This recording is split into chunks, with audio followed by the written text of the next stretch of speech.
Hello, this is Fred Haight speaking, and this is a preliminary report on the bel canto tradition in Russia. I hope it opens the way for fruitful discussion and discovery. Most of the information on the choral tradition itself comes from a book by Professor Vladimir Morozov called Choral Performance in Pre-Revolutionary Russia. Professor Morrison is the head of Musica Russica, which prints scores and helps American choristers understand better how to perform Russian choral music properly.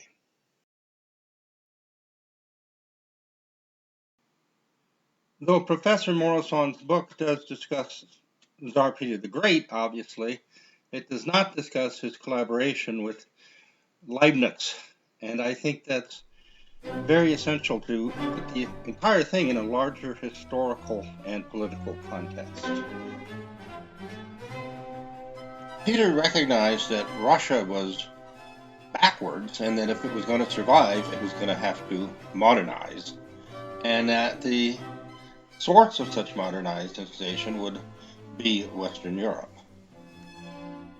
So he created a new capital for Russia in 1703 called St. Petersburg, which had much easier access to Western Europe. It was a port city on the Baltic coast. For years before, Peter traveled Western Europe in order to find out how things were done. He went to ports to find out how shipbuilding worked. He went to the city of Delft in Holland to visit Leeuwenhoek, the inventor of the microscope. He visited scientific academies, including that of France, which was founded by the great Jean-Baptiste Colbert, who Alexander Hamilton cited as the man who advanced the French economy to the degree that it could help win the American Revolution. Most importantly, Peter sought out the help of Gottfried Leibniz, one of the most underestimated genii of all time. Leibniz was a great scientist, theologian, philosopher, linguist, and most importantly, a great political organizer. He wrote thousands of letters to leaders all over the world, as far away as China, in order to bring together a coalition of completely different cultures in order to move the world forward in a program that he called the Grand Design, to bring the world out of oligarchical feudalism and into an age of reason. Leibniz wrote that of all the monarchs that he tried to influence, Peter was the most receptive. But Peter did not just simply desire to imitate the West and be absorbed by it. He wanted to create something new, absorb the best Western traditions, but combine them with the best Russian traditions. Both men had a commitment to creating something new.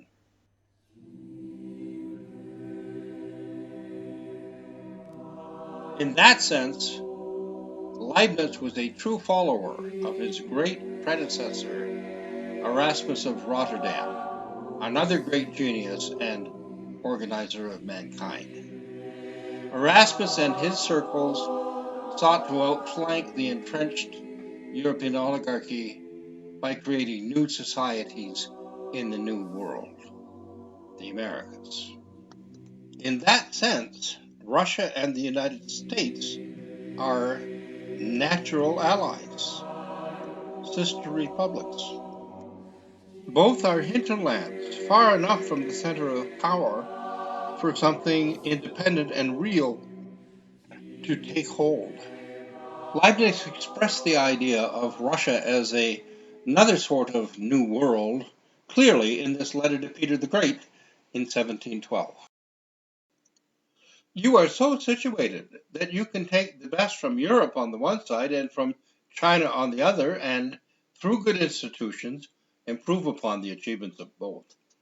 Indeed, since in most parts of your empire all the studies are as yet in a large measure new and resemble, so to speak, a tabula rasa, or blank slate, It is possible for you to avoid countless errors which have crept in gradually and imperceptibly in Europe. It is generally known that a palace built altogether anew comes out better than one that is rebuilt, improved upon, and much altered through many centuries. New palaces were created. Italian architects came to St. Petersburg and did build something new. They built buildings that were neither entirely Russian nor entirely Italian, but a mixture of both. For instance, Domenico Trezzini, who became a close friend of Peter's, inside his fortress of St. Peter and Paul, built this cathedral of St. Peter and Paul.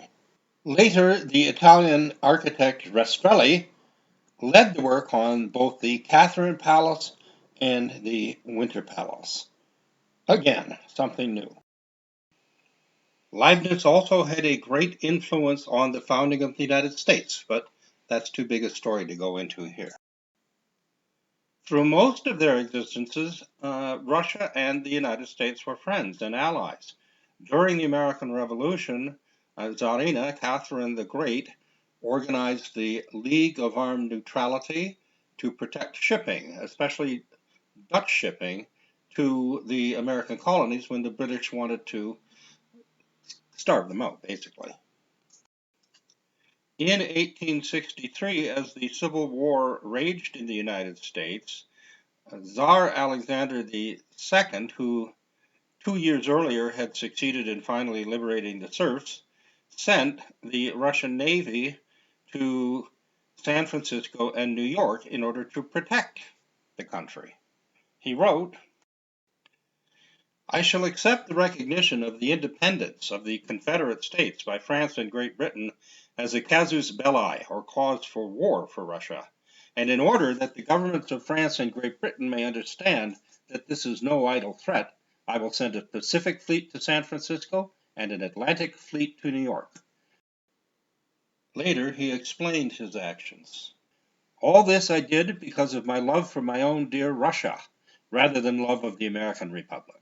I acted thus because I understood that Russia would have a more serious task to perform if the American Republic, with advanced industrial development, were broken up, and Great Britain should be left in control of most branches of modern industrial development. So both Catherine the Great and Tsar Alexander II defended the United States against the British Empire. But let's come back to St. Petersburg. Leibniz also encouraged Peter to undertake scientific investigations that could only be conducted in Russia. From a letter that he wrote to Peter in 1716, a library should contain both manuscripts and printed books, and I do not doubt that His Tsarist Majesty can acquire from Greece, Turkey, and Persia many manuscripts as yet unknown in Europe. At your Majesty's command, it could be found out whether Asia can be circumnavigated on the north, or whether the edge of the ice cap is attached to America, which is something that the English and Dutch have tried in vain to discover during their dangerous sea explorations. Finally, your Tsarist Majesty can render a great service to navigation by conducting assiduous observations of magnetic variations in your far-flung empire and in the neighboring lands in order to come closer to solving this mystery. This will be of great help in determining longitude at sea, i.e., how far east or west one is. In short, the exact spot on the sea one finds oneself at, even if it does not fully solve this problem. In 1716, Leibniz was made a cabinet minister in the Russian government. Unfortunately, that was also the last year of his life. Peter had visited the Royal Observatory in England with astronomer John Flamsteed. He visited the Royal Society of Science there, and he also visited the Academy of Sciences in France, where Leibniz had taught, the academy founded by Colbert. And he decided that for a scientific academy, he preferred the French Academy of Sciences. And so a new building was built to house an Academy of Sciences, and some of the top scientists in the world, such as the Bernoulli brothers, were brought in. Leibniz wrote to Peter that the top priority had to be the education of the public. That was a difficult task in such a poor, peasant, far-flung empire used to autocratic rule, so that it wasn't until 1861 that Tsar Alexander II managed to liberate the serfs, but Peter himself personally outlawed slavery in 1723. As you might expect, music was part of this Renaissance. A choral tradition had already been started during the 16th century, mainly based in Ukraine. Because the Russian Orthodox Church would not allow instruments in church services, they were restricted to what is known as a cappella choral singing, which we usually think of as unaccompanied, but it actually comes from the word as done in the chapel, a cappella.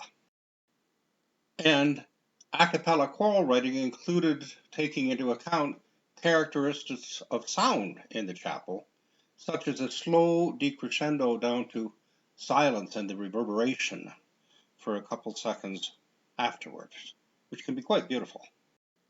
Ukrainians who traveled west brought back with them musical notation and four-part vocal writing, which was new to Russia. Their tradition had largely been chant, written in imprecise neumes with a lot of soloistic improvisation.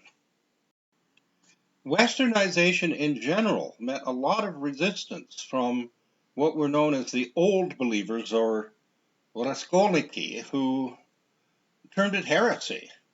They ridiculed written music as musicia. Those who promoted the Western form of music and its obvious superiority in terms of what you could do with it were faced with the problem. You could not just adopt Western music wholesale. You had too much resistance. So you had to make it Russian, and a lot of Orthodox Church music was set. Writing a cappella choral music exclusively could be a real limitation. If you're going to succeed at it, you had to, again, create something new, create a cappella music of a beauty that had never been heard before, at least in that particular form of choral singing. And that was done in St. Petersburg through the development of the Imperial Court Chapel Choir. A little bit later than some of the other developments, in the 1730s under the rule of Empress Anna Ivanova. In order to build such a fine choir, Russia imported for 60 years a string of Italian opera composers to conduct the choruses, to teach them bel canto singing, and to compose music for them.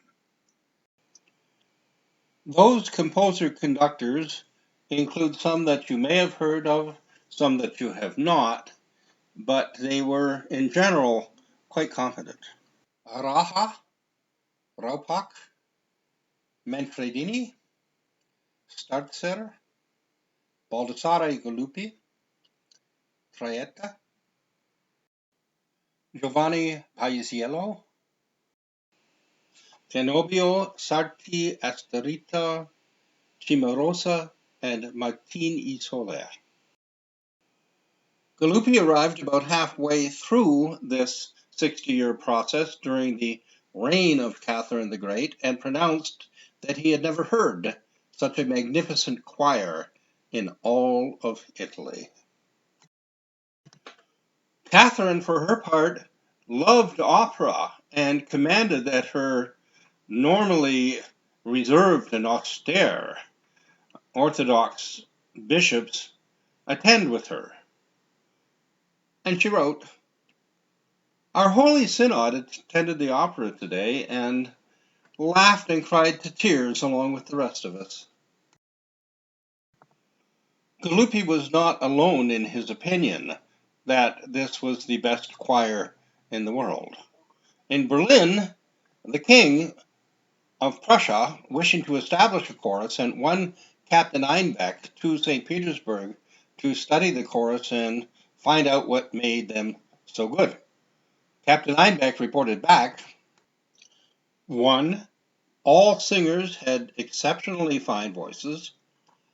2. All singers were trained according to the best Italian method. 3. All sections and soloists had superb knowledge of their parts. And 4.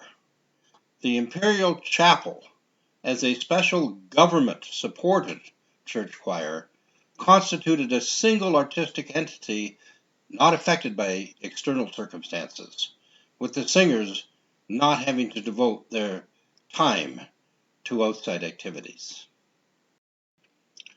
Almost 80 years after Galuppi's pronouncement, Robert and Clara Schumann heard the court chapel choir, and Robert wrote in his notebook in 1844, "The chapel is the most wonderful choir that we have ever had the occasion of hearing. The basses at all times remind one of the low notes of an organ, while the descants have a magical sound. The subtlest nuances are mastered to the limit." Let's return to Galuppi. It is amazing the way in which these composers did the same thing as the architects did, wrote completely differently for Russian choruses than they did back at home in their own Italian operas.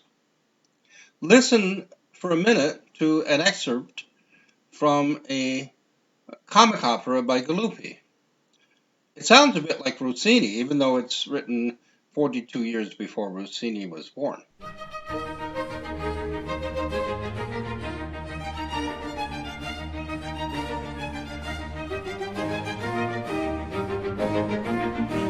Sapete come son fatte, voi lo sapete come son fatte. Ora vezzose e tutte amorose, ora ostinate, fiera arrabbiate, fiera arrabbiate, fiera arrabbiate. Che non è vero, sono lunatiche, oh signor sì, sì. Sono lunatiche, oh signor sì, sì. Sono lunatiche, oh signor sì, oh signor sì, oh signor sì.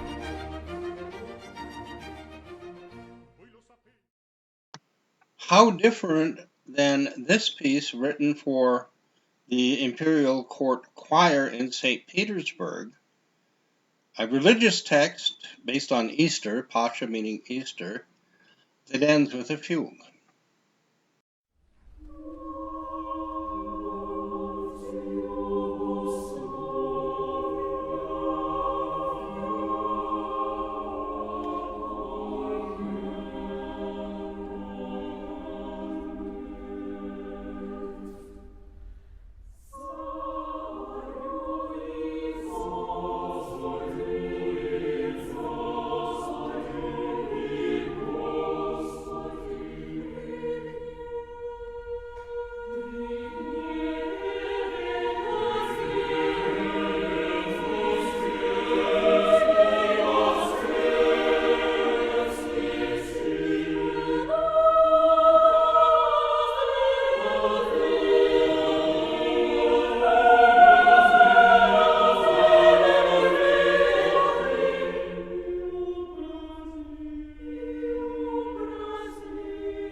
Keep in mind that fugal writing was beginning to become passé in Europe at this time.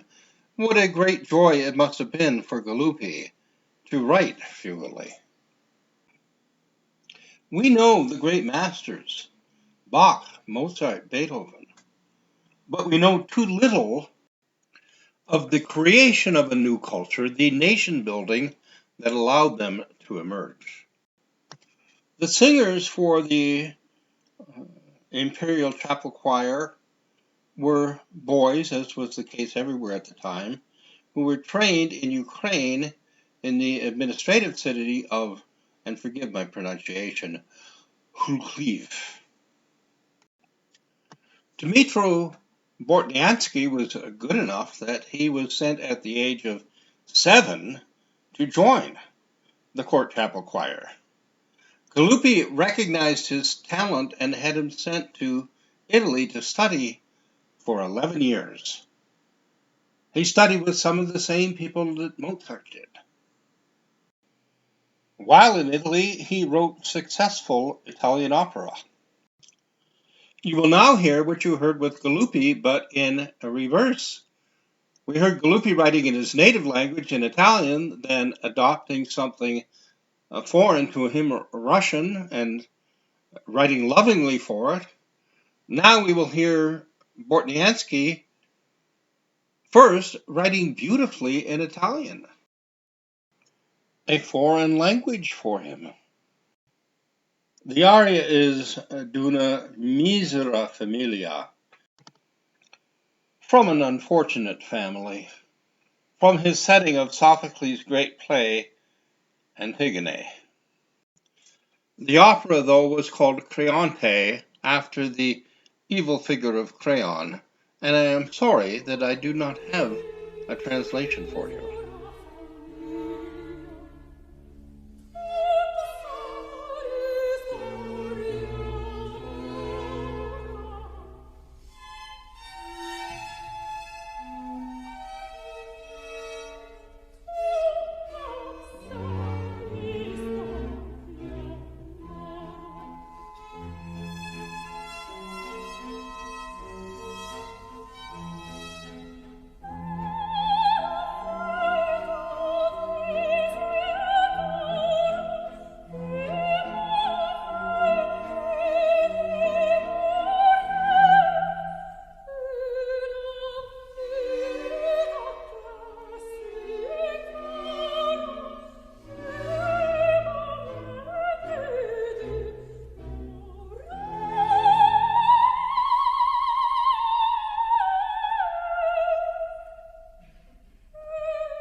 Beautiful, but now, before we get to Bortniansky's Russian music, I have often asked myself why it is that the world premiere of the Missa Solemnis took place in St. Petersburg, Russia.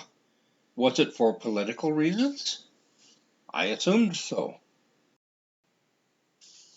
Though Napoleon had to be defeated, what set in 1815 with the Congress of Vienna was in some ways worse. The conservative order, as they called themselves, redrew the map of Europe, orchestrated it so much it was called the Concert of Europe, were out to ensure that no revolutionary movements ever occurred again, and that, in fact, there were no written constitutions in Europe. In Austria, some of the works of Schiller and Beethoven were banned, and in Germany, the Carlsbad decrees, which came in over time, basically outlawed freedom of thought, as you can see in this cartoon.